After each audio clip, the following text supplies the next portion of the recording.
what's up guys, I'm PhD here. You know, there used to be entire YouTube channels dedicated, big ones, to just reviewing cases. You know, laptop cases, iPhone cases. I never really got super into that because I was like, oh, you know, how interesting could a case really be? I'm not a big case guy.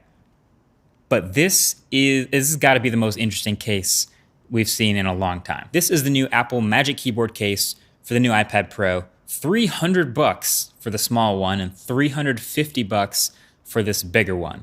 And there was a lot of hype for this case, right? It was announced alongside this new iPad, which was barely actually different from the previous iPad Pro, but along with the new mouse and cursor support on the iPad, it restoked this whole fire of, can the iPad Pro be a full-time computer? So I've been using this new iPad and this Magic case as my primary computer for the past couple days and all weekend.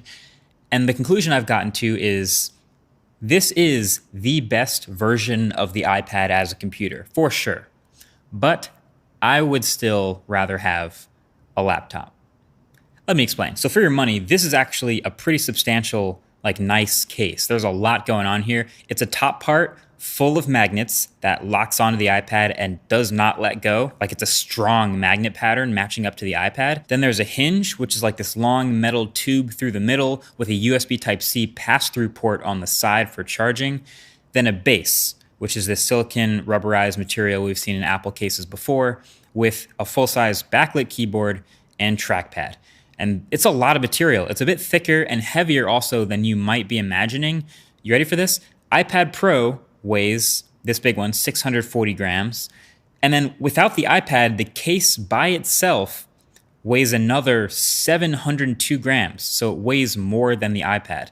So combined, they are thicker and heavier than a MacBook Air. And so while it's not nearly as elegant to open and close like a laptop would be, the one thing you can say about this case is it is well built. So to get this in place, basically you open this up and quickly you find that the hinge has this locking point where it gets to the locking point and it snaps into place.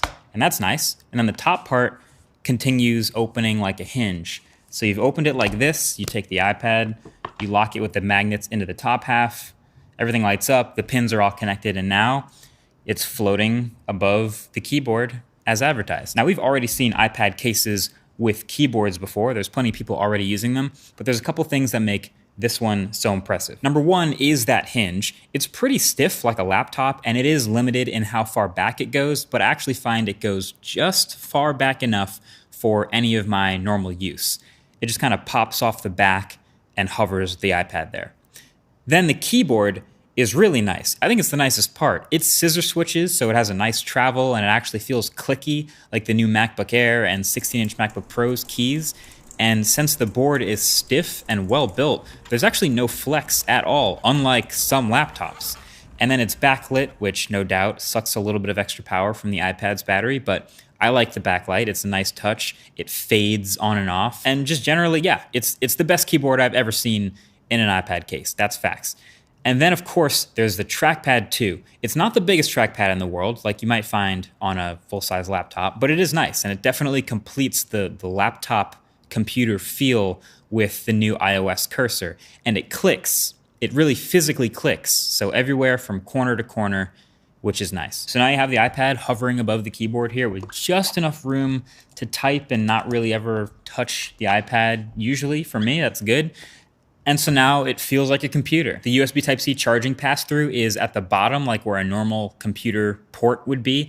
And I seem to be getting almost 100% efficiency through those pins, which definitely impressed me. So it's like a real 13-inch laptop-ish computer with a 120 hertz screen and iPad OS and all of its quirks. But let me tell you, there are still a lot of quirks to this being your main computer. First of all, weight management is something we often think about with these iPad cases.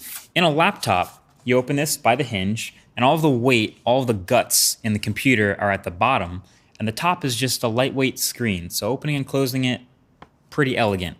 Not a whole lot of problems there. But with the iPad in this case, or any case like this, the iPad is the computer, and so most of that weight is up top, and so it can feel a little bit top heavy. This is part of why they made this case so heavy, is to try to combat this a little bit.